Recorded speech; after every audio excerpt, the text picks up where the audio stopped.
long before the great temples rose above the water, long before the blood of thousands stained the sacred stairs, long before the name Aztec would be whispered with fear across an entire continent, there was nothing.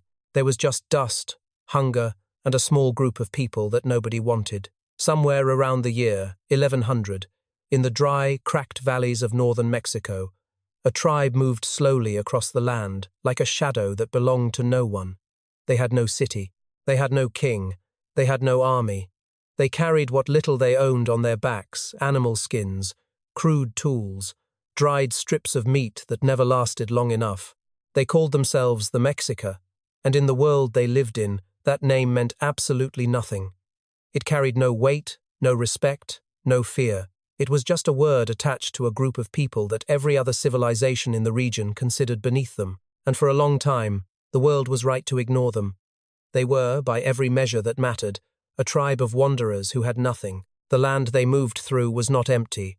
Central Mexico in the 12th century was a patchwork of established kingdoms, powerful city-states, and proud cultures that had been building civilizations for thousands of years.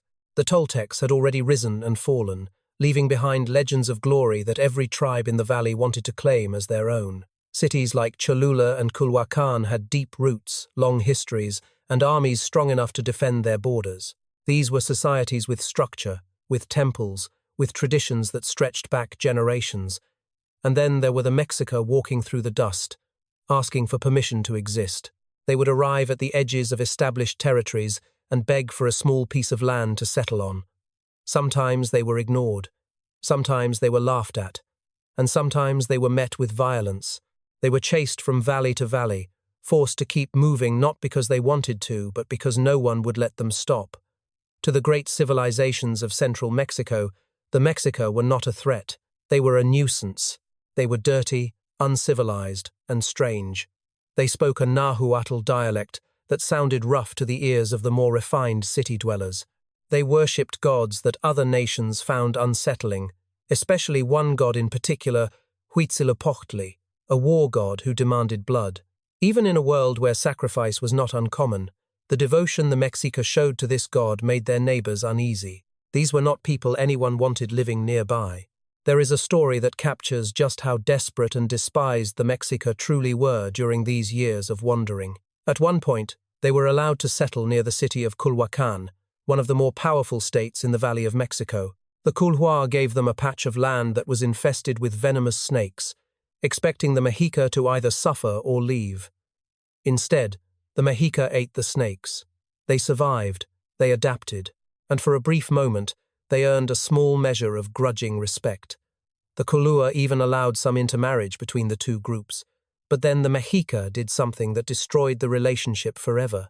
According to the accounts passed down through generations, the Mexica asked the king of Culhuacan for his daughter, claiming they wished to honor her. Instead, they sacrificed her to Huitzilopochtli and reportedly wore her skin during a ritual ceremony. When the king of Culhuacan arrived to attend what he believed was a celebration, he found a Mexica priest dancing in the flayed skin of his own child. The horror was absolute. The Culhua attacked immediately, and the Mexica were driven out once again, this time with even more hatred following them than before. Whether every detail of that story is literally true or partly shaped by later retellings, the point it makes is clear. The Mexica were not just poor and homeless. They were feared in a way that made people want to destroy them. They carried with them a religious intensity that unsettled everyone around them. And yet, despite being cast out again and again, despite being hated and hunted, they did not break. They did not scatter. They did not abandon their God or their belief that they were chosen for something greater. They kept walking. They kept surviving. They kept looking for a sign that their God had promised them an eagle perched on a cactus, devouring a snake. Until they found it, they would not stop. And this is the part of the story that most people never hear.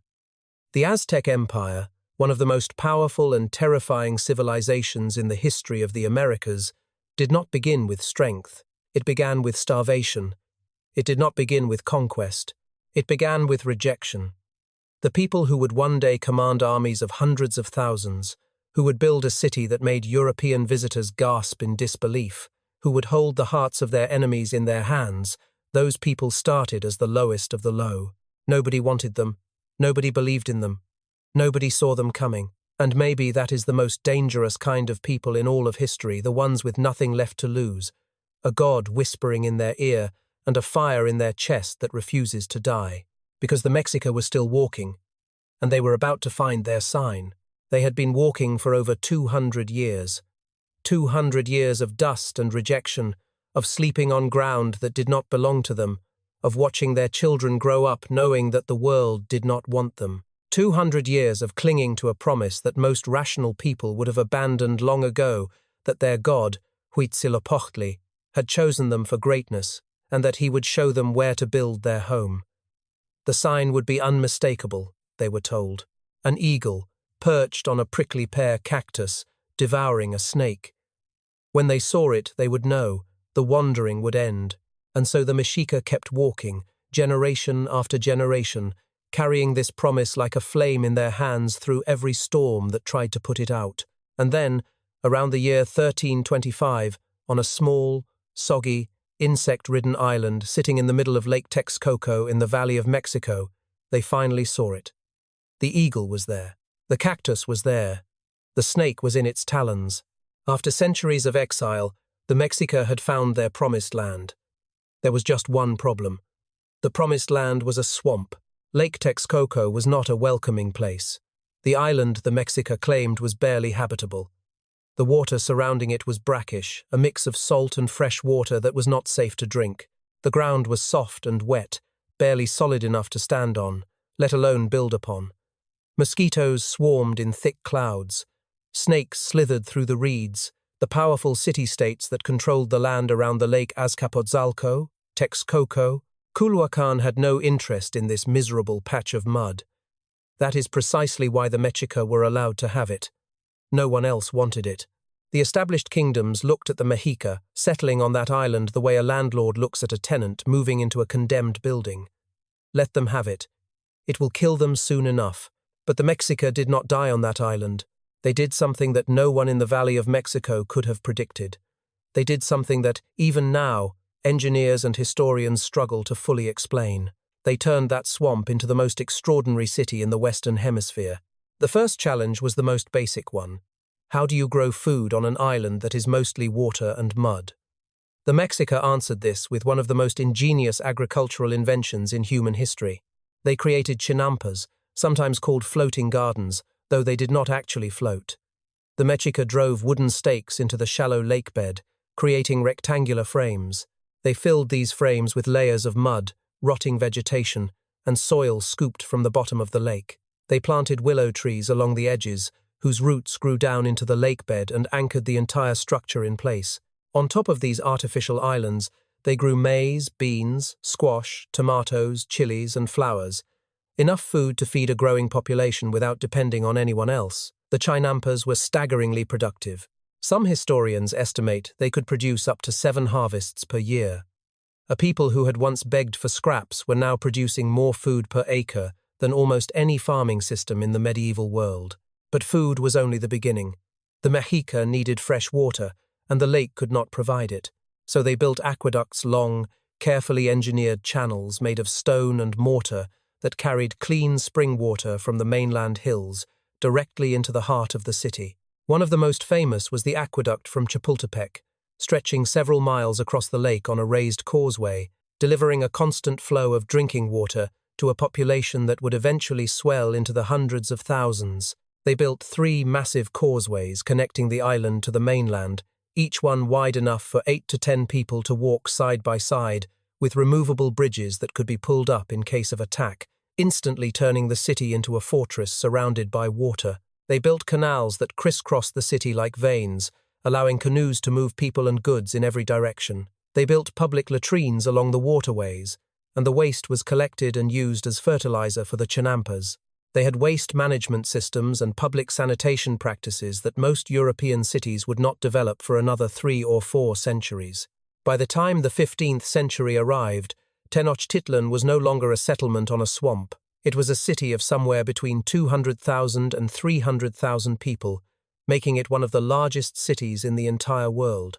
To put that in perspective, London at the same time held roughly 50,000 people, Paris was larger but riddled with open sewage, disease, and streets so narrow and filthy that the smell alone could make a person sick. Tenochtitlan, by contrast, was clean.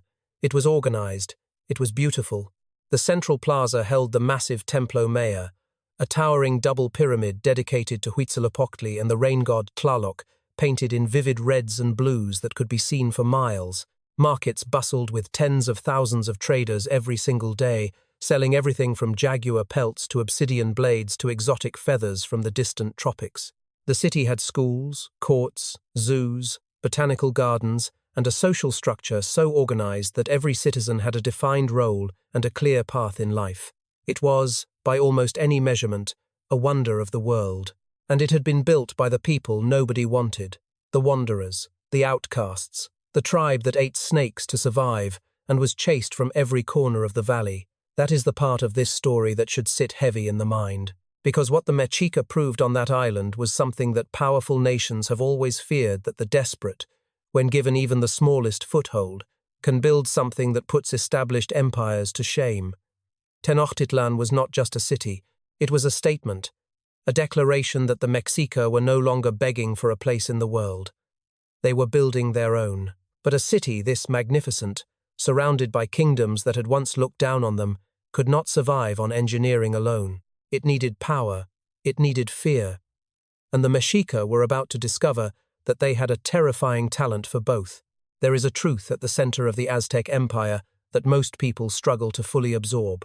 Not because it is hidden, but because it is so extreme that the modern mind instinctively pushes it away, searching for some softer explanation, some way to make it make sense within the boundaries of what we consider civilized. But there is no softer version. Tenochtitlan, the shining city on the lake, the engineering marvel that put European capitals to shame, was powered by something far darker than ambition or intelligence. It was powered by human blood. Not symbolically, not metaphorically, literally. The Aztec Empire practiced human sacrifice on a scale that is almost impossible to comprehend, and it did so not in secret, not in shame, but in the open, at the very heart of public life, as the most sacred and essential act a society could perform. To understand the Aztecs, truly understand them, not just admire their architecture or marvel at their agriculture, you have to sit with this fact and let it settle into your bones. Because everything that came next, every alliance, every war, every betrayal, and ultimately the total destruction of their civilization, was connected to this single, terrifying practice.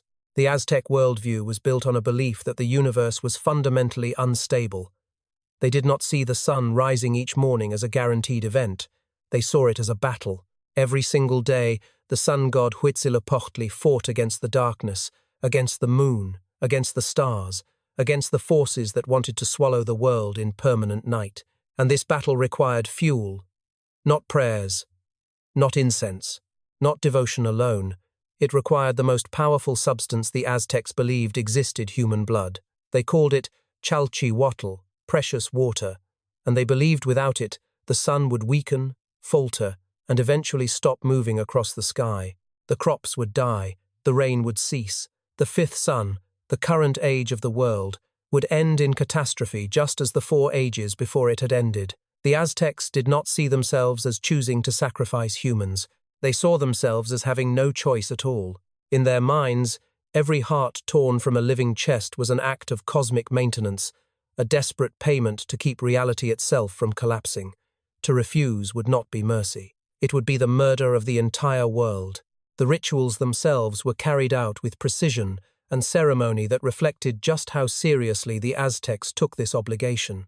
At the Templo Mayor, the great double pyramid that dominated the center of Tenochtitlan, priests painted in black, their hair matted with dried blood, would lead captives up the steep steps to the sacrificial stone at the summit.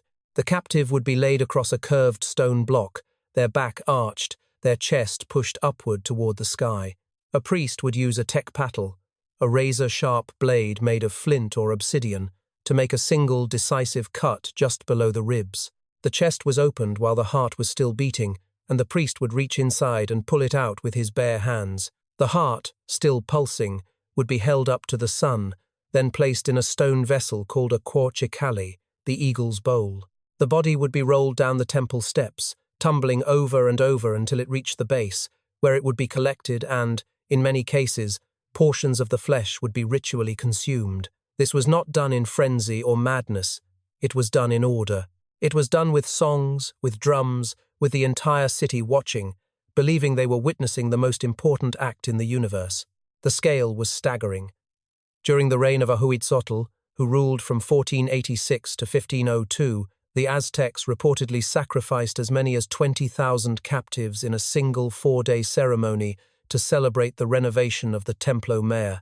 Prisoners stood in lines that stretched for miles, waiting for their turn on the stone.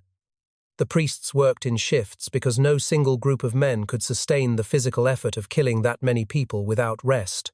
Whether that number is precise or inflated by later Spanish accounts eager to justify conquest, the underlying reality is not in serious dispute. The Aztecs sacrificed human beings regularly, in large numbers, across multiple temples and ceremonies throughout the year. It was woven into the calendar, into the economy, into the very identity of the empire. Every major religious festival demanded blood, and the empire had dozens of such festivals every year. But here is where the true political consequence of sacrifice reveals itself, and where the fate of the empire was quietly being sealed with every beating heart that was ripped from a captive's chest. Human sacrifice required a constant supply of victims, and those victims had to come from somewhere. The Aztecs developed a system of ritualized conflict known as the Flower Wars. Xochitl battles fought not to conquer territory, but to capture enemy warriors alive for sacrifice. These were not minor skirmishes. They were organized campaigns directed primarily against neighboring nations, particularly the Tlaxcalans, the Huexotzincas, and other peoples who bordered the empire. Every year, Aztec warriors would march into these territories, fight, capture prisoners, and drag them back to Tenochtitlan to die on the temple steps. For the Aztecs, these wars were sacred duty. For the nations on the receiving end, they were a never-ending nightmare. Imagine living in a city that knew, with absolute certainty, that every few months, warriors would come to take your brothers, your sons, your fathers, and carry them away to have their hearts cut out on a foreign altar. Imagine the hatred that would build over decades, over generations. Imagine what you would be willing to do, who you would be willing to ally with to make it stop. That hatred was growing. It was quiet, and it was patient, but it was bottomless. And the Aztecs, drunk on their own power, surrounded by blood and glory, never saw it for what it truly was. They believed their enemies feared them. And they did. But fear and hatred are not the same thing. Fear keeps people in line. Hatred waits for an opportunity. And one was coming from a direction no one in the Valley of Mexico could have ever imagined. For all their brilliance, for all the marvel of Tenochtitlan and the terrifying devotion of their priests, the Mexica in the early 1400s were still not the dominant power in the Valley of Mexico. That title belonged to the Tepanecs of Azcapotzalco, a kingdom that had controlled the western shores of Lake Texcoco for generations and had used the Mexica as hired muscle, as soldiers for rent who fought Tepanec wars in exchange for being allowed to exist. The Mexica had been vassals, subordinates, attack dogs on a leash, and for a time they accepted it, because they were still building, still growing, still waiting for the moment when the leash could be broken. That moment came in 1426, when the old Tepanec ruler Tezozomoc died, and his son Maxtla seized power through a series of brutal political murders. Maxtla was paranoid, aggressive, and foolish enough to threaten the very allies his father had carefully managed. He had the ruler of Texcoco assassinated. He squeezed the Mexica with impossible tribute demands, and in doing so, he made the one mistake that no empire can afford. He turned his most dangerous servants into his most desperate enemies. The Mexica ruler at the time was Itzcoatl, a man whose name does not echo through popular history the way it should, because what he did next changed the entire trajectory of Mesoamerican civilization. Itzcoatl, guided by his ruthlessly brilliant nephew and advisor Tlacaelel, reached out to the displaced prince of Texcoco, a young man named Nezahualcoyotl, who had been living in exile since Maxtla murdered his father. Together, they recruited the smaller city-state of Tlacopan, and in 1428, the three launched a coordinated war against Azcapotzalco. The fighting was fierce but short. The Tepanec capital fell, Maxtla was captured and sacrificed, And from the ashes of that war, a new power was born, the Triple Alliance. On paper, it was a partnership of equals.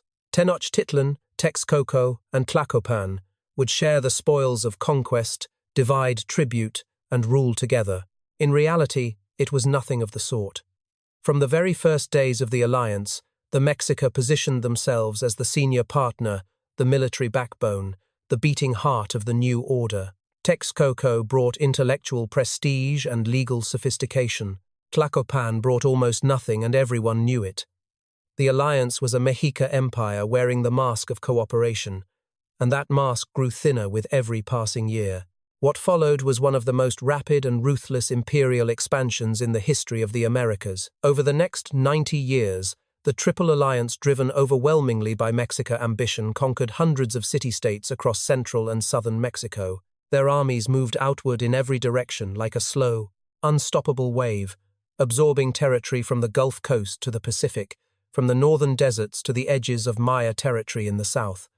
The method was almost always the same. Aztec merchants, called Pocteca, would be sent into a target region first, trading goods and gathering intelligence.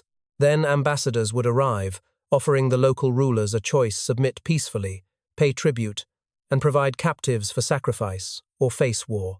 Some submitted. Many did not. Those who resisted were crushed with overwhelming force, their warriors killed or captured, their temples burned, their leaders publicly humiliated or executed. The message was always the same: resistance is not just futile, it is suicidal. The tribute system that held this empire together was breathtaking in its scope and merciless in its demands. Conquered provinces were required to send staggering quantities of goods to Tenochtitlan on a regular schedule: maize, beans, cacao, cotton, rubber, jade, gold, turquoise, eagle feathers, jaguar skins, amber, seashells, honey, copal incense, and thousands of lengths of woven cloth poured into the capital from every corner of the empire.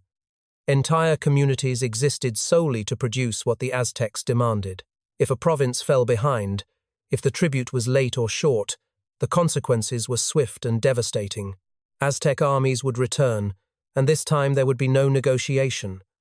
Villages would be burned. Populations would be displaced. The survivors would carry the memory of what happened and pass it down to their children as a warning. This was not governance. This was extraction, enforced by terror, maintained by the constant threat of annihilation. And here is the detail that most histories gloss over too quickly. The detail that would eventually matter more than any army or any weapon. The Aztec Empire did not assimilate the people it conquered. It did not try to make them Aztec. It did not offer them citizenship, representation, or a path to equality within the system. It simply took from them their food, their wealth, their labor, and their people, and gave almost nothing in return except the privilege of not being destroyed. There was no shared identity holding this empire together. There was no loyalty. There was no sense among the conquered that they belonged to something greater. There was only fear. And fear, as every empire in human history has eventually learned, is the most brittle foundation you can build on. It holds everything in place right up until the moment it doesn't, and when it cracks, it does not crack slowly. It shatters all at once, completely, and without warning. By the year 1500, the Aztec Empire controlled an estimated 5 to 6 million people spread across hundreds of city-states. Tenochtitlan was gorging itself on the wealth of a continent. The temples were drenched in blood. The markets overflowed with tribute. The Mexica, the wanderers who had eaten snakes to survive, were now the undisputed masters of Mesoamerica. They believed their power was divine. They believed their god had made them unstoppable. They believed the sun itself rose each morning because of them. But in the provinces, in the conquered towns, in the hearts of millions of people who had watched their families dragged away to die on Aztec altars, a different belief was taking hold. A belief that one day, somehow, someone would come to help them break free. They did not know who it would be. They did not know when it would happen. But they were ready. And somewhere far across the ocean, in a world the Aztecs did not know existed, a man was already making plans. In the year 1502, the most powerful throne in the Americas passed to a man who would become one of the most tragic and misunderstood figures in all of human history. His name was Montezuma Xocoyotzin Montezuma the Younger, and he became the ninth Tlatoani of the Aztec Empire, not because he seized power through violence, but because he was chosen. The Aztec succession was not automatic. It was not simply handed from father to son. A council of the highest nobles, priests, and military leaders would deliberate and select the man they believed was most worthy to carry the weight of an empire. And in 1502, they chose Montezuma, a man who had already distinguished himself as a fierce warrior and a high priest of uncommon devotion. He was not a brute. He was not a figurehead. He was intelligent, deeply spiritual, meticulous in his thinking, and possessed of a gravity that made men lower their eyes when he entered a room. The laws of his court demanded that no one look directly at his face. When he walked, attendants swept the ground before him, so his feet would never touch dirt. When he ate, he sat behind a golden screen so that no one could watch the supreme ruler perform an act as common as chewing food. Montezuma did not just rule the Aztec Empire, he embodied it, and in embodying it, he also carried every one of its fears. Because Montezuma was not merely a king who happened to be religious, he was a man consumed by the sacred, a ruler who saw the hand of the gods in every event, every pattern, every disturbance in the natural order. He had spent years as a priest before ascending to the throne, and that priesthood had shaped his mind in ways that would ultimately define and doom his reign.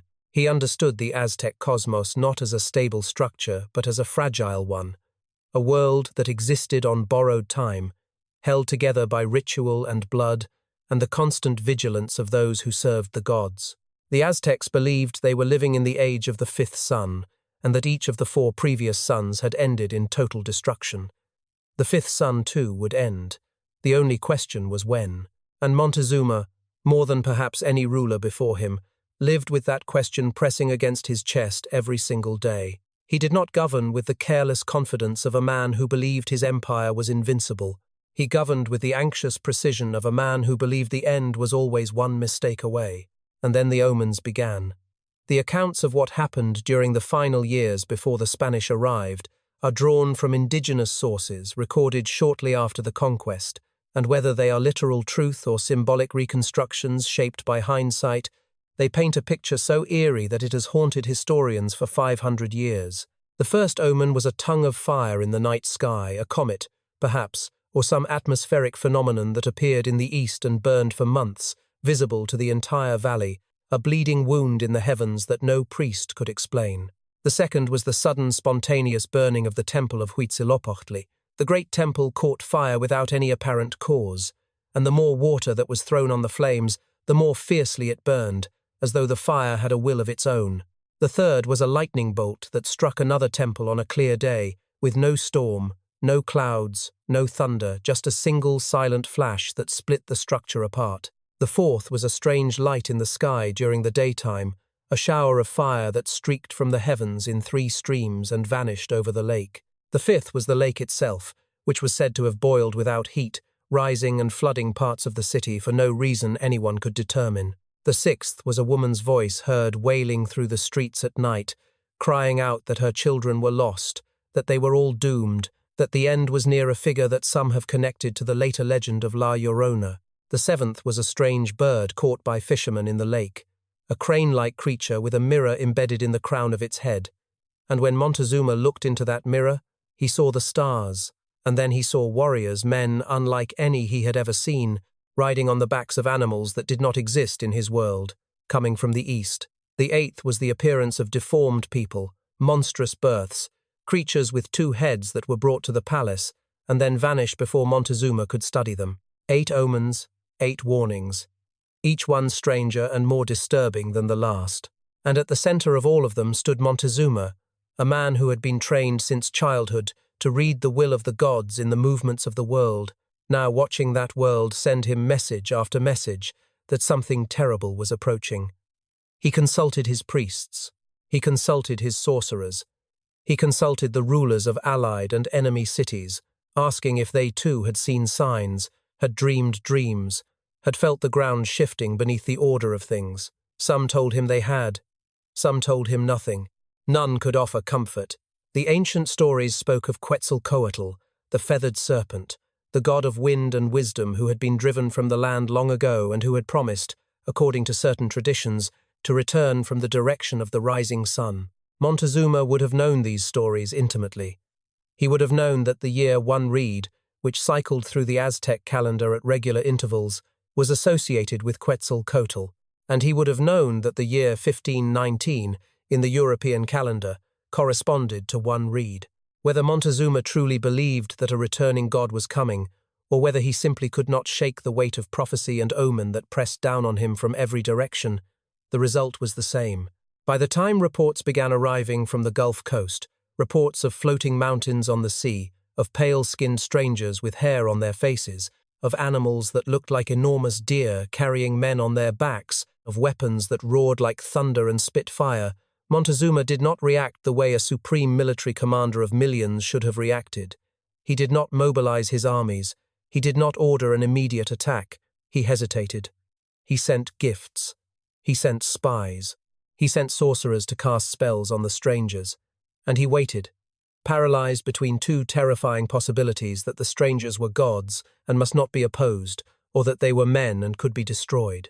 By the time he decided which one they were, it was already too late. The strangers were already marching toward him, and they were not alone. In February of 1519, 11 ships cut through the blue-green waters of the Gulf of Mexico, carrying aboard them the beginning of the end of a world. The men on those ships did not know they were about to trigger one of the most catastrophic collisions of civilizations in human history. Most of them were not soldiers in any professional sense. They were adventurers, debtors, second sons with no inheritance, criminals looking for a fresh start, and fortune hunters chasing rumors of gold that had been drifting back to the Spanish Caribbean for years. There were roughly 500 of them, along with about 100 sailors, 16 horses, a few dozen crossbows, 13 muskets, 4 small cannons called falconets, and a handful of larger Lombard guns. By any rational military assessment, this was not an invasion force. It was a suicide mission. And the man who led them knew it, accepted it, and bet everything on it anyway. His name was Hernán Cortés, and he was 34 years old, restless to the point of recklessness, brilliant in ways that had nothing to do with battlefield tactics, and driven by a hunger so deep that no amount of gold or glory would ever come close to filling it. Cortés was born in 1485 inches Medellin, a small town in the Extremadura region of Spain. A harsh, dry, poor corner of the country that produced an astonishing number of conquistadors, as though the land itself was so stingy that it forced its sons to go elsewhere and take what they could not grow. He came from a family of minor nobility, respectable enough to receive an education, but not wealthy enough to live comfortably on name alone. He studied law briefly at the University of Salamanca, but the quiet life of a Spanish lawyer held no appeal for a young man who had already heard the stories pouring back from the New World stories of strange lands, limitless wealth, and native kingdoms waiting to be claimed in the name of God and Spain. At 19, he sailed for the Caribbean. He spent the next 15 years in Hispaniola and Cuba, accumulating land, influence, and a reputation as a man who was charming when he needed to be, ruthless when it served him, and impossible to control. The governor of Cuba, Diego Velázquez, recognized both the usefulness and the danger of Cortés. When an expedition to the mainland was being planned, Velázquez appointed Cortés to lead it and then, almost immediately, tried to revoke the appointment when he realized he had just handed a loaded weapon to a man who answered to no one but himself. Cortés ignored the revocation.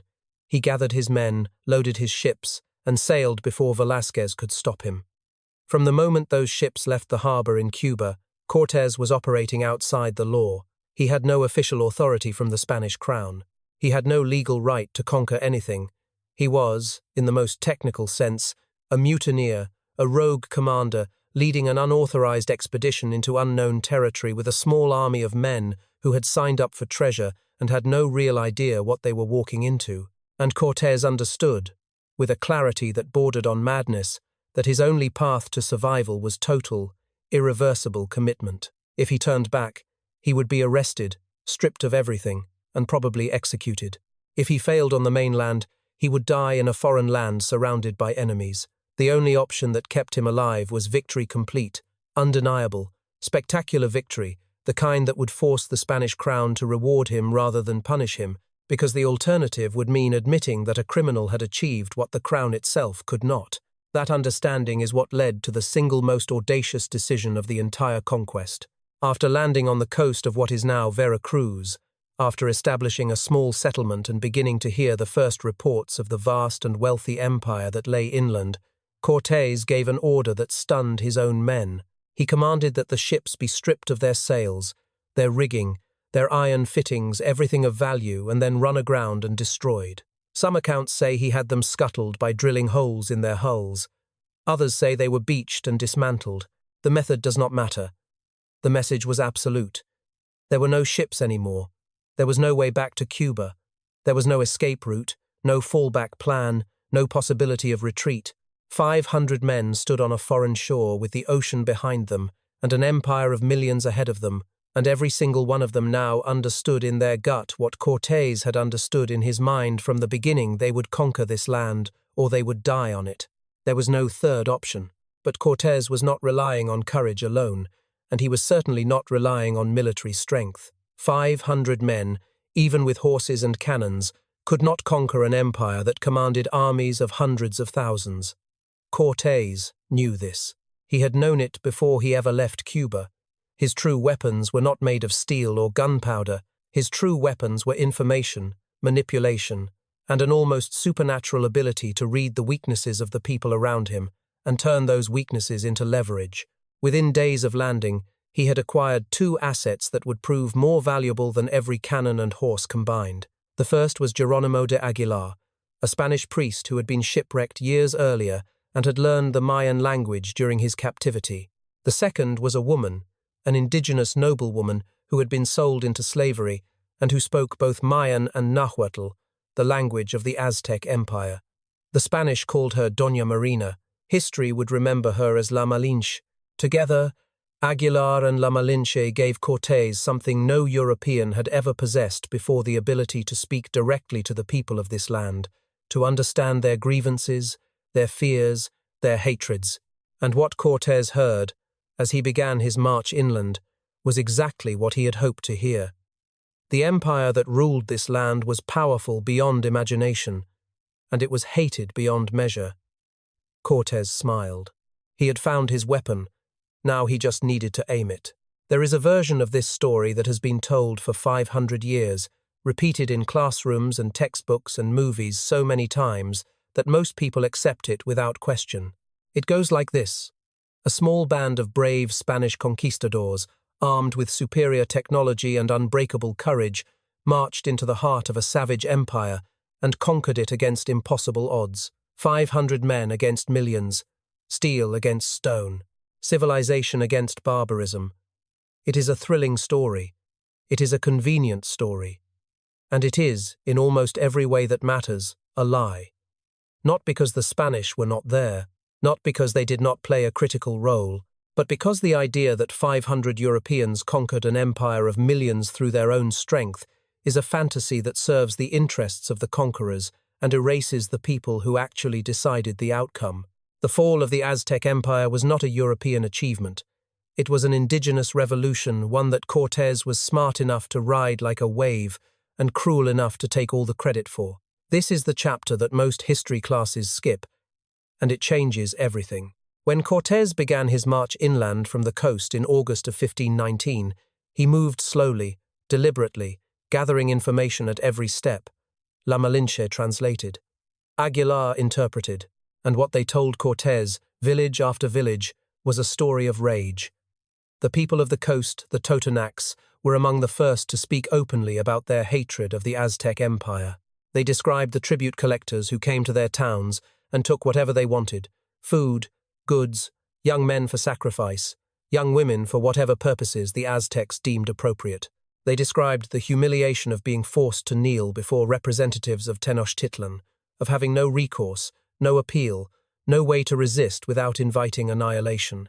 Cortés listened carefully, and then he did something brilliantly manipulative. He encouraged the Totonacs to seize the Aztec tribute collectors who happened to be in their town at that moment. The Totonacs were terrified, but did it. Then Cortés secretly released the collectors, sending them back to Montezuma with a message of friendship, positioning himself as both the protector of the oppressed and the potential ally of the emperor. He was playing both sides before he had even left the coast. It was a move of extraordinary political cunning, and it set the pattern for everything that followed. The real turning point came in the mountains of Tlaxcala. The Tlaxcalans were a fiercely independent nation that had resisted Aztec domination for generations. They were completely surrounded by Aztec territory, essentially living under a permanent siege, cut off from trade goods like salt and cotton, subjected to constant flower wars that drained their warriors year after year. They were tough, battle-hardened, and filled with a fury toward the Aztecs that burned hotter than anything Cortés had yet encountered. When the Spanish entered Tlaxcalan territory, the Tlaxcalans did not welcome them. They attacked. For more than 2 weeks, Tlaxcalan armies threw themselves against the Spanish column in a series of brutal engagements that pushed Cortés and his men to the edge of destruction. The Spanish horses, cannons, and steel armor gave them tactical advantages, but the Tlaxcalans were fearless, disciplined, and vastly outnumbered the invaders. Cortés lost men. He lost horses. His soldiers began to whisper about turning back. It was the closest the entire expedition came to ending before it had truly begun. But the Tlaxcalans were not fools. After 2 weeks of fighting, their leaders recognized something crucial. The Spanish were dangerous, yes, but they were also potentially useful, more useful as allies than as enemies. The Tlaxcalan generals could see that these strangers had weapons and animals unlike anything in Mesoamerica, and more importantly, they could see that these strangers wanted to march on Tenochtitlan. The Tlaxcalans had been dreaming of destroying the Aztec Empire for 100 years. They had simply never had the opportunity, never had an edge that could tip the balance against the overwhelming military power of the Triple Alliance. And now, walking into their territory uninvited, was a group of foreign warriors with thunder weapons and giant beasts who wanted to attack the very city the Tlaxcalans had spent generations bleeding against. The calculation was not complicated. The Tlaxcalan council debated fiercely. Some wanted to keep fighting, arguing that the strangers were just another form of invader who would betray them eventually. But the faction that favored alliance won out. The Tlaxcalans made peace with Cortés. They fed his army. They housed his men. They offered him thousands and eventually tens of thousands of their own warriors to march alongside the Spanish toward Tenochtitlan. It was the single most consequential decision in the entire story of the conquest, and it was made not by Cortés but by the Tlaxcalans, acting in their own interest, pursuing their own vengeance, and making a gamble that they believed would finally free them from a century of Aztec terror. And the Tlaxcalans were not alone. As Cortés continued his march, other nations joined. The Totonacs sent warriors. Smaller city-states that had suffered under Aztec tribute demands saw the growing army and made their choice. Some joined out of genuine hatred for the Aztecs. Some joined out of opportunism, hoping to be on the winning side. Some joined because they were terrified of what would happen if they refused, and the alliance succeeded without them. By the time Cortés approached the Valley of Mexico and laid eyes on Tenochtitlan for the first time, the force he commanded was not 500 Spaniards. It was an army of somewhere between 6,000 and 8,000 warriors on the initial entry, with the promise of tens of thousands more from Tlaxcala and other allied nations ready to mobilize when the moment came. The Spanish were the tip of the spear, but the shaft, the weight, the force behind the blow that was indigenous, that was the accumulated rage of generations of people who had watched their families march to Aztec sacrificial altars, who had surrendered their harvests to feed a capital that gave them nothing in return, who had swallowed their hatred for decades because they had no choice.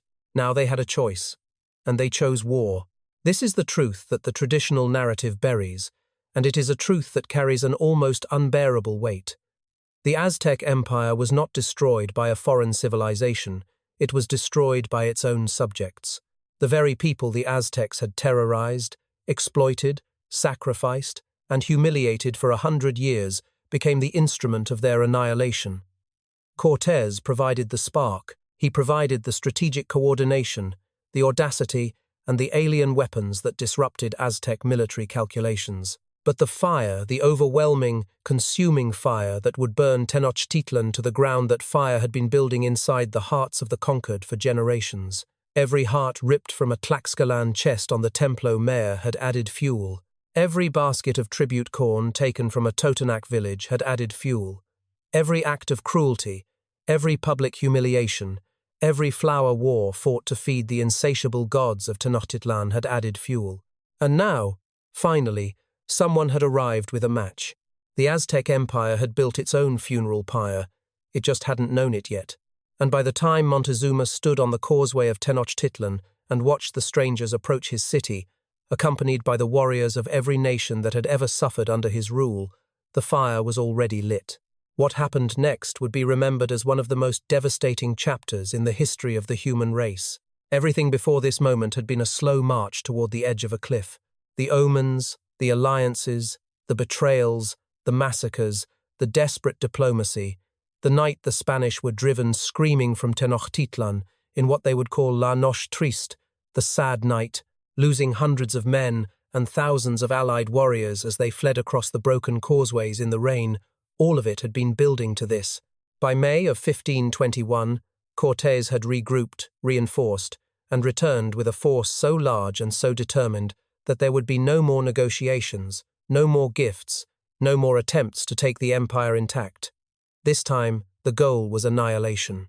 Cortés had spent the months after his retreat constructing 13 brigantines, small armed sailing vessels that were built in Tlaxcala, carried in pieces over the mountains by thousands of indigenous laborers, and assembled on the shores of Lake Texcoco. When those ships were launched onto the lake, the Aztecs lost the one strategic advantage that had protected their city for 2 centuries.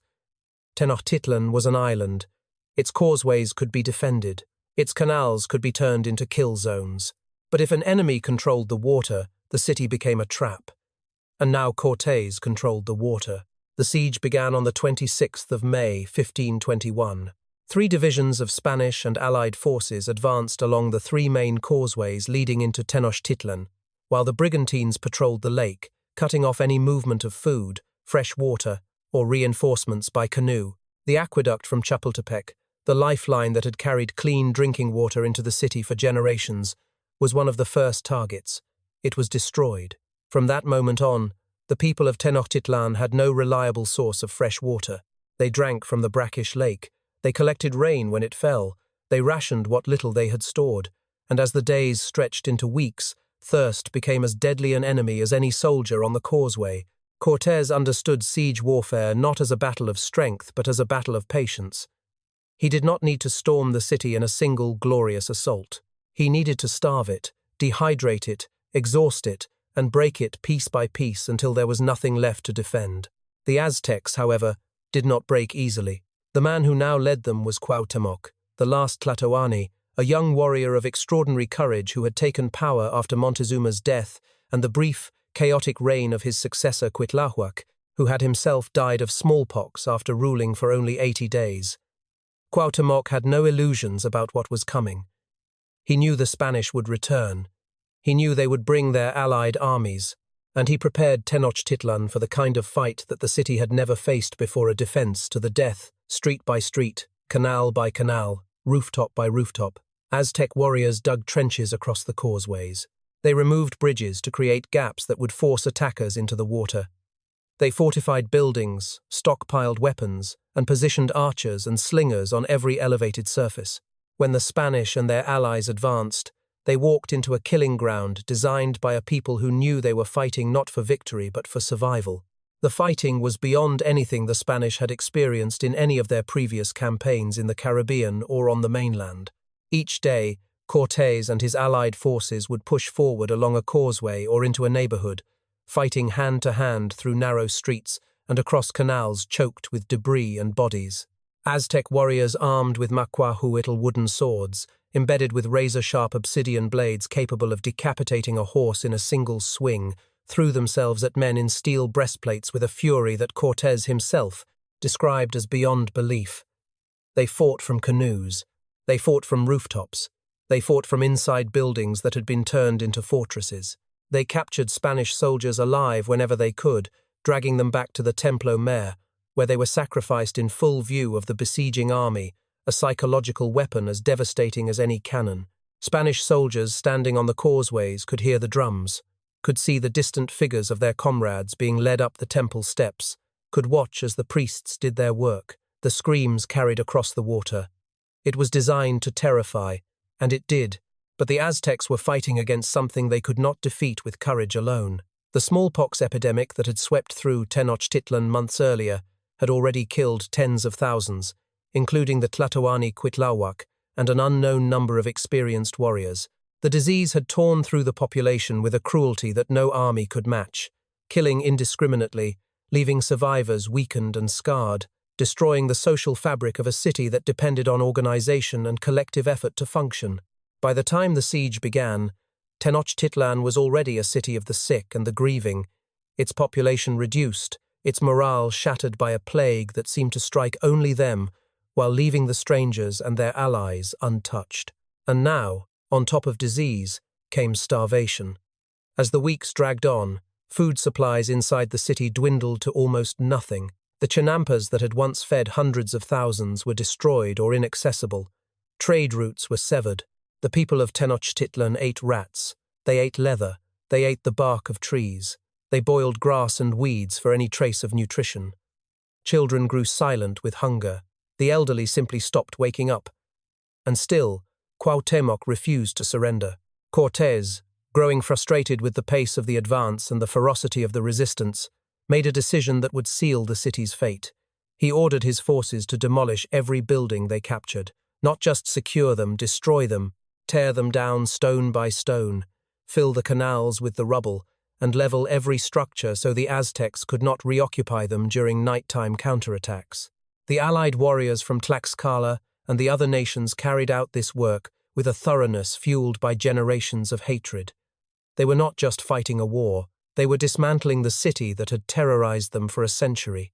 Block by block, neighborhood by neighborhood, Tenochtitlan was being erased. The great marketplaces were reduced to rubble. The elegant houses of nobles became piles of stone. The canals, once clean and navigated by thousands of canoes, became clogged with debris, broken wood, and the bodies of the dead. The smell of decomposition hung over the city like a permanent fog. Spanish soldiers later described the stench as so overwhelming that men vomited simply from breathing. By August of 1521, 80% of the city was destroyed. The surviving Aztec defenders had been pushed into the northern district of Tlatelolco, the last corner of what had once been the greatest city in the Americas. They were starving, sick, dehydrated, surrounded on all sides, and still fighting. Cuauhtémoc attempted to escape by canoe on August 13, hoping to reach the mainland and organize continued resistance. But he was captured by a Spanish brigantine on the open lake. When he was brought before Cortés, he reportedly told the Spanish commander to kill him because he had already done everything he could for his people and there was nothing left. Cortés did not kill him. Not yet. That cruelty would come later. With Cuauhtémoc's capture, the resistance collapsed. The siege was over. 75 days of relentless, grinding warfare had reduced Tenochtitlan to a corpse of a city. The bodies of the dead lay in the streets, in the canals, in the ruins of their own homes, so many that the Spanish and their allies could not walk through certain neighborhoods without stepping on human remains. Estimates of the dead range from 100,000 to 240,000 people, most of them civilians, most of them killed not by swords or musket balls, but by starvation and disease. The lake that had cradled this impossible city for 200 years was stained red. The temples were silent. The drums had stopped. Tenochtitlan, the city built on a miracle by a people who had nothing, was gone, and in its place there was only ash, silence, and the terrible question that no one on either side could answer. What had they done? The silence that fell over Tenochtitlan after the 13th of August 1521 was not peace. It was the silence of a world being suffocated. The war was over. The warriors were dead or captured. Cuauhtémoc was in chains. The causeways were shattered, the canals choked with rubble and corpses, the great temples standing hollow and blood-stained against a sky thick with the smoke of a city that had burned for weeks. But for the Spanish and the Catholic Church that marched alongside them, the destruction of the Aztec military was only the first step. Armies can be defeated. Cities can be leveled, but a civilization, a living, breathing civilization with its own gods, its own calendar, its own understanding of the stars and the seasons and the meaning of human existence that is much harder to kill. It has to be erased, not just conquered, erased.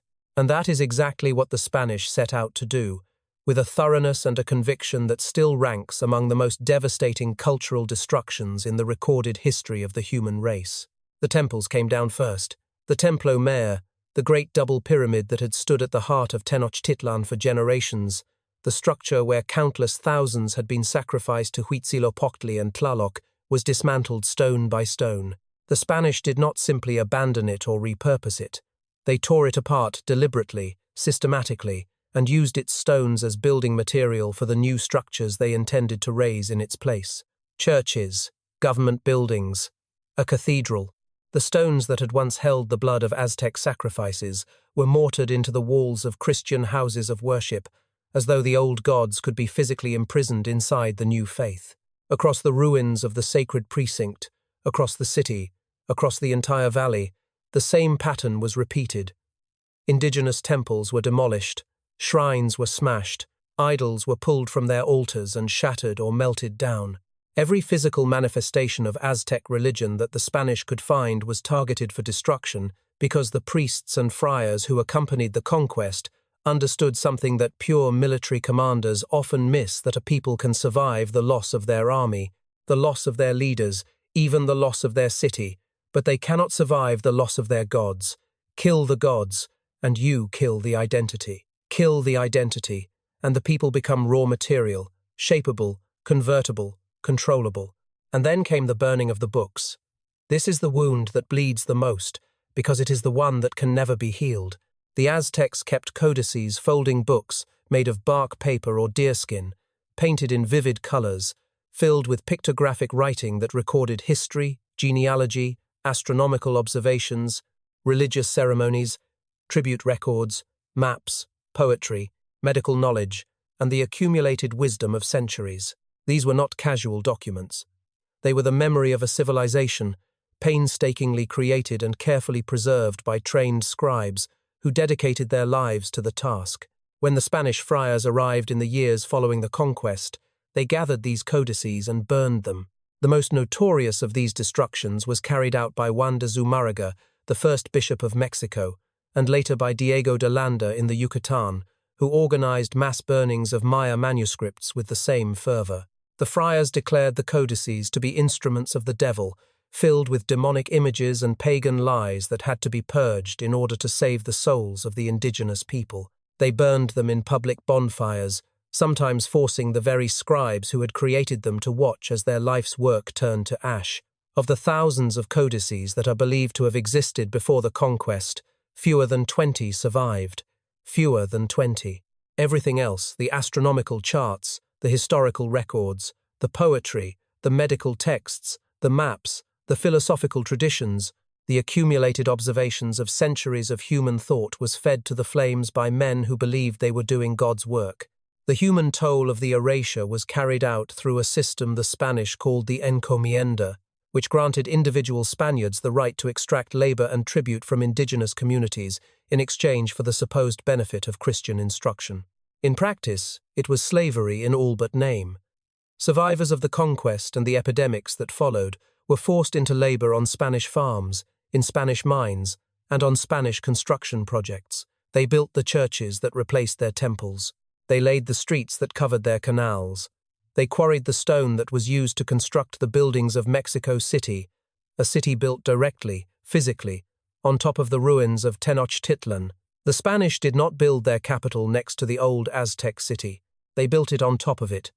The central plaza of Mexico City, the Zócalo, sits almost exactly where the sacred precinct of the Templo Mayor once stood. The Metropolitan Cathedral, the largest and oldest cathedral in the Americas, was constructed using stones taken from the demolished Aztec temples. The message, whether intentional or simply the inevitable result of colonial arrogance, was absolute. The old world was not just defeated. It was buried, paved over, built upon, made to disappear beneath the weight of the new order as completely as if it had never existed at all. The indigenous people were forced to convert to Christianity, and while some friars, most notably Bartolomé de las Casas, argued passionately for the humane treatment of the native population and documented the atrocities committed by the conquistadors, the overall trajectory of the colonial project was one of relentless cultural suppression. Indigenous religious practices were outlawed. The speaking of Nahuatl was discouraged in official settings and eventually marginalized.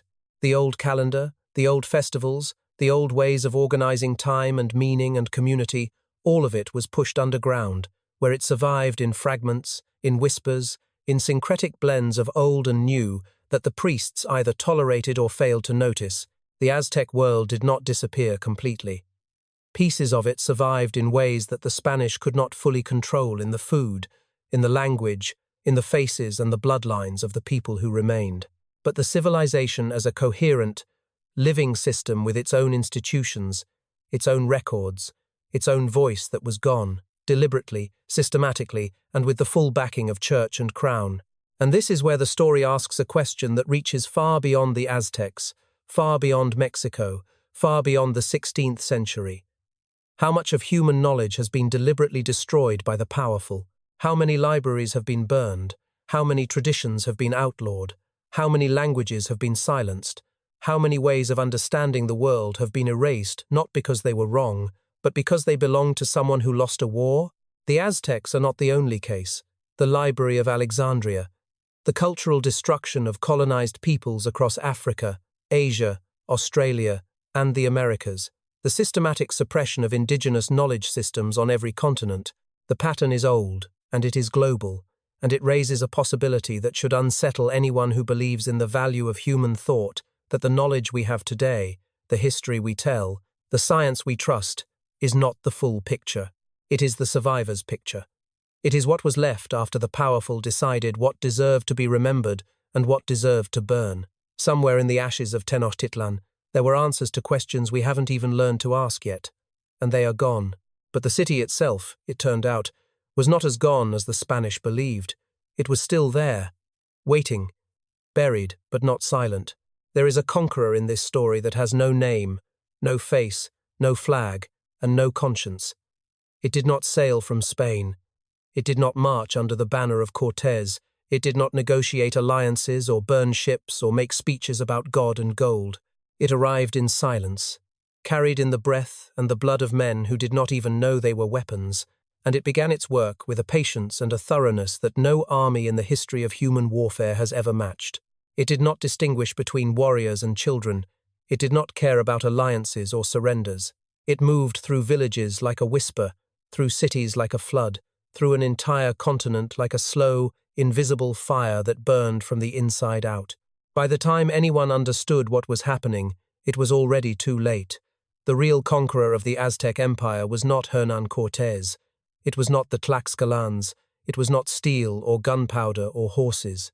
The real conqueror was a virus, variola major smallpox, and it killed with an efficiency so absolute, so merciless, so incomprehensibly vast in scale, that every sword and every cannon in the Spanish arsenal was, by comparison, a toy. The virus arrived on the coast of Mexico in 1520, carried by a single enslaved African man named Francisco de Eguía, who was part of a Spanish expedition sent by the governor of Cuba to arrest Cortés and bring him back in chains. The expedition failed in its mission. Cortés defeated and absorbed the rival force into his own army, but it succeeded in delivering something far more destructive than any arrest warrant. Eguía was infected with smallpox. He may not have been visibly ill when he landed. He may have been in the early stages, carrying the virus in his body before the first pustules appeared on his skin. It does not matter. The virus needed only one host to begin its work, and the population it was about to encounter had no defense whatsoever. The indigenous peoples of the Americas had been geographically isolated from the Eurasian landmass for approximately 12,000 years. In that time, the great plagues that had swept through Europe, Asia, and Africa, smallpox, measles, influenza, typhus, bubonic plague, had never reached the Western Hemisphere. The immune systems of the people living in the Americas had never encountered these pathogens. They had no antibodies. They had no inherited resistance. They had no folk remedies, no quarantine traditions, no cultural memory of what these diseases looked like or how they spread.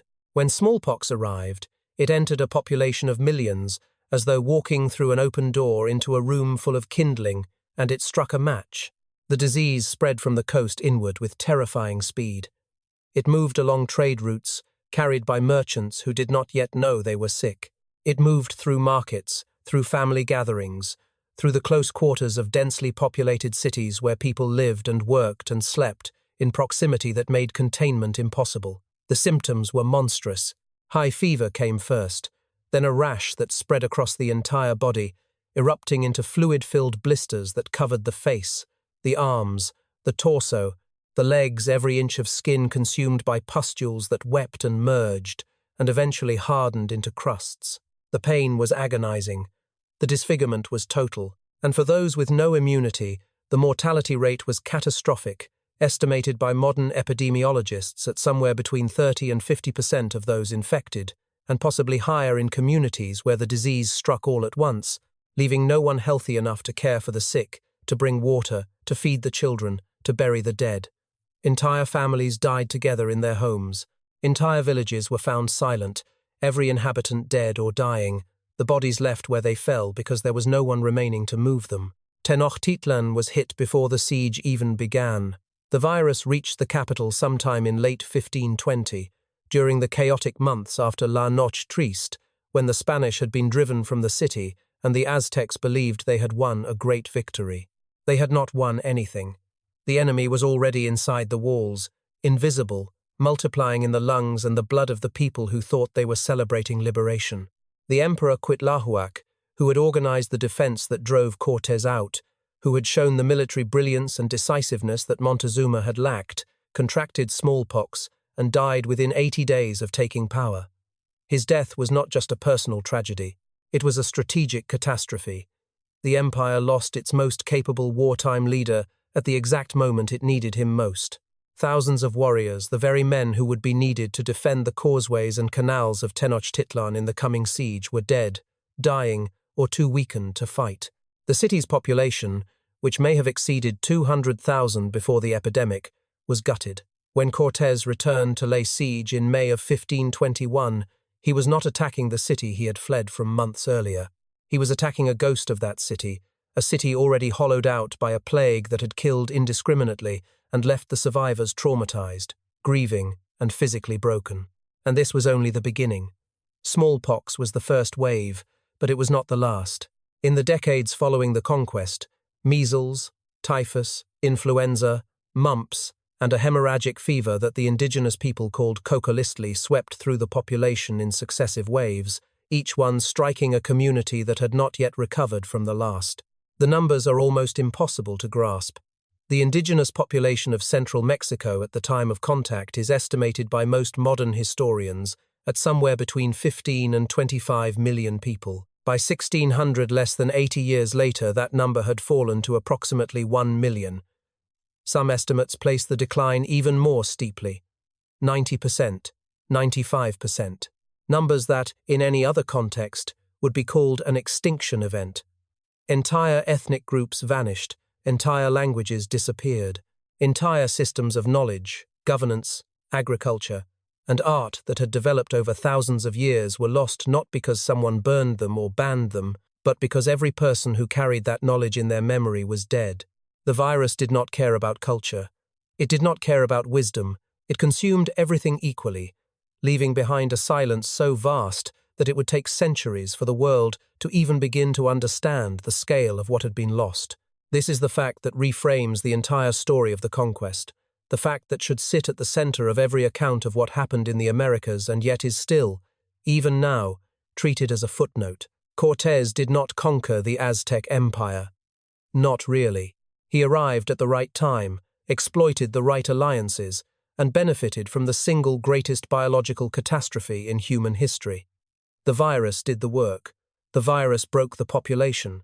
The virus killed the leaders, decimated the armies, shattered the social order, and created the conditions in which a few hundred foreigners and their indigenous allies could topple what had been, only years earlier, one of the most powerful civilizations on the planet. If smallpox had not arrived, if the immune systems of the indigenous peoples had carried even a fraction of the resistance that European bodies had developed over millennia of exposure, the history of the Americas and the history of the world would be unrecognizably different. But the virus did arrive, and it did not care about fairness or justice or who deserved to survive. It simply killed, and kept killing. And the land it left behind was so empty, so quiet, so stripped of the people who had filled it for thousands of years, that the conquerors who walked across it told themselves, It had always been this way, that this was an empty land, waiting to be claimed. It was not. It was a graveyard.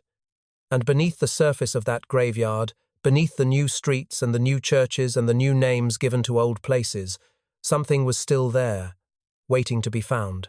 For 457 years, the city lay beneath the city, silent, buried, forgotten by the world above, which walked over it every single day without knowing what was under their feet. Millions of people lived their lives on top of it, driving cars, opening shops, raising children, going to church in cathedrals built from its own stolen stones, and never once suspected that the ground beneath them was not just dirt and rock, but the compressed remains of an entire civilization that had been deliberately pushed underground and paved over, as though burying it deep enough would make it stop existing. The Spanish had been thorough. They had demolished the temples, filled in the canals, flattened the sacred precinct, and built their colonial capital directly on the ruins, layering European architecture over Aztec foundations, with the confidence of men who believed that what they buried would stay buried forever. For nearly 5 centuries, it did. And then, on a February morning in 1978, a group of electrical workers digging a trench beneath a street in the historic center of Mexico City drove their shovels into something hard, something massive, something that was not a pipe or a rock or a colonial-era foundation. It was a stone disc, over 3 meters across, intricately carved with the image of a dismembered woman, her arms and legs severed, her body twisted, her face frozen in an expression that seemed to stare upward through the layers of earth and concrete and time, as though she had been waiting for exactly this moment. She was Coyolxauhqui, the Aztec moon goddess, and her discovery beneath the streets of one of the largest cities on earth was about to crack open a chapter of history that the world had tried very hard to close. The stone disc was not a random artifact. Archaeologists immediately recognized its significance. In Aztec mythology, Coyolxauhqui was the sister of Huitzilopochtli, the war god, the sun god, the deity to whom the Mexica had dedicated their greatest temple and their most terrible sacrifices. According to the myth, Coyolxauhqui had tried to kill her own mother and was destroyed by Huitzilopochtli, who dismembered her body and hurled the pieces down from the top of a sacred mountain. The carved disc depicted that moment of destruction, and its location at the base of what had been the Templo Mayor was not an accident. It was placed there deliberately, at the foot of the temple stairs, so that every sacrificial victim whose body tumbled down those steps after having their heart removed would land symbolically on the broken body of the defeated goddess. The disc was a message carved in stone, and it had been delivering that message in silence, in the dark, under the weight of a modern city, for almost 500 years. The Mexican government made the extraordinary decision to demolish the colonial-era buildings that sat on top of the site and begin a full-scale archaeological excavation. What they found was staggering. The Templo Mayor had not been a single building. It had been rebuilt and expanded at least 7 times, each new layer constructed over the previous one like the rings of a tree, each layer corresponding to a different ruler and a different era of Aztec power. As archaeologists peeled back century after century of construction, they uncovered thousands of offerings buried within the temple's foundations: stone masks, jade beads, shells from distant oceans, the skeletons of jaguars and eagles, sacrificial knives made of flint and obsidian, and human remains, skulls of men, women, and children. Bones arranged in patterns that suggested ritual placement, not random burial, the remains of people who had been sacrificed and entombed within the temple itself, their deaths woven into the very architecture of the building, as though the structure was not just a place of worship, but a living tomb that drew its power from the dead sealed inside its walls. The excavation has continued for decades since that first discovery, and it has never stopped producing revelations.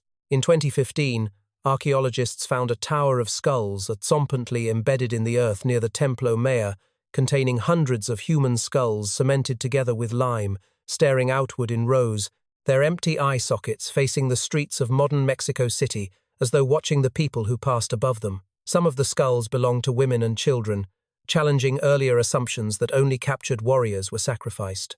In 2020, another section of the skull rack was uncovered, larger than the first, pushing the estimated number of skulls into the thousands. Each discovery adds another layer of confirmation to what the indigenous sources had described for centuries, and what many Western historians had long dismissed or downplayed, that the scale of Aztec sacrifice was real, that it was vast, and that the evidence was not lost. It was simply waiting beneath the surface for someone to look. And perhaps that is the most haunting detail of all. The Spanish tried to erase the Aztec world. They tore down the temples and burned the books and built their churches on top of the ruins and told themselves and the world that the old civilization was gone, replaced by something better, something holier, something that had the right to exist because God and the crown had said so. But the ground remembered what the conquerors tried to forget. The stones held their shape. The skulls kept their silence. The offerings stayed in place, undisturbed, patient, as though the Aztec world had simply decided to wait.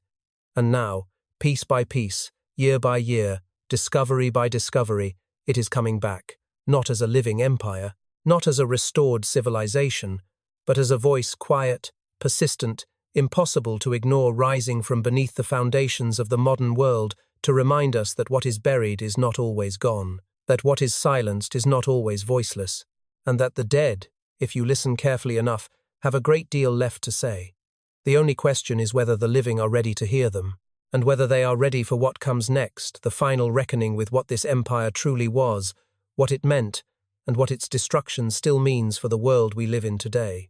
If there is one thing the Aztec story teaches us, it is this: power does not protect you from the consequences of how you use it. The Mexica began with nothing. They were the wanderers, the outcasts, the people nobody wanted and everybody despised. And from that nothing, they built something that the world had never seen before, a city on a lake that defied the laws of nature, an empire that stretched across a continent, a civilization so organized and so advanced that the men who destroyed it could barely believe what they were looking at even as they tore it apart. That achievement is real. It deserves to be remembered with awe, but so does the other side of the story. The blood. The thousands marched up the temple steps, the hearts pulled from living chests, the tribute squeezed from conquered peoples who lived in permanent terror of the next Aztec demand. The flower wars fought not for land or resources, but for human bodies to feed to the gods. The Aztecs built something extraordinary, and they built something monstrous, and the tragedy of their story is that the two things were never separate. They were the same thing. The greatness and the horror grew from the same root, fed by the same ambition, sustained by the same belief that their power was divine and their methods were necessary. And in the end, it was not a superior civilization that brought them down. It was the accumulated rage of their own victims, an invisible virus that did not care about gods or empires, and one opportunistic man who saw the cracks and knew exactly where to strike. Today, the eagle on the cactus still sits at the center of the Mexican flag, the founding vision of the Mexica, the symbol of a promise made by a god to a tribe that had nothing, carried forward across 700 years, into the identity of a modern nation of 130 million people. Nahuatl, the language of the Aztec Empire, is still spoken by nearly 2 million people in Mexico. The blood of the Mexica still runs through the veins of millions who walk the streets of Mexico City every day, many of them passing directly over the buried ruins of the civilization their ancestors built and lost. The Aztec world was buried, burned, paved over, and silenced, but it refused to disappear. It is still here. In the language, in the food, in the faces, in the stones that keep surfacing beneath modern foundations, as though the earth itself refuses to let the story end. But the question the Aztec story leaves behind is not just about the past. It is about right now. It is about every empire that exists today, every nation that builds its wealth on the suffering of others and tells itself that its power is too great to be challenged. Can any civilization built on fear and blood ever truly last? Or does the universe always find a way through rebellion, through disease, through the slow accumulation of hatred in the hearts of the oppressed to send it crashing down? The Aztecs believed their sun would last forever. It didn't. What do you think? Could history repeat itself?